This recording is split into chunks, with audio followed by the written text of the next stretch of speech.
మరి యేసయ్య చేస్తాడు అని చెప్పేసి ఉట్టి చేతులతో మనం అక్కడే ఉన్న ప్లేస్ లో ఉంటే సరిపోదు. Excuse me, listen again. మనకు అది సరిపోదండి.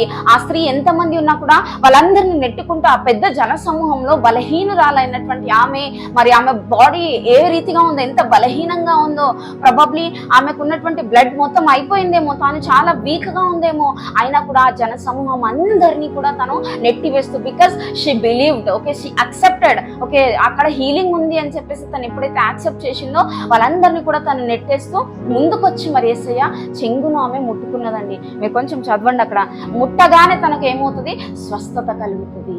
ఆమె గ్రహిస్తుంది అనమాట. మీరు అక్కడ చూస్తే కనుక immediately the flow of the blood got stopped అని అక్కడ ఏమైపోయింది? స్టాప్ అయిపోయిందండి తనకు రక్తస్రావం అనేటువంటిది. Praise the Lord. ఆయన చెంగు ముట్టగానే స్వస్థత జరిగింది. రైట్?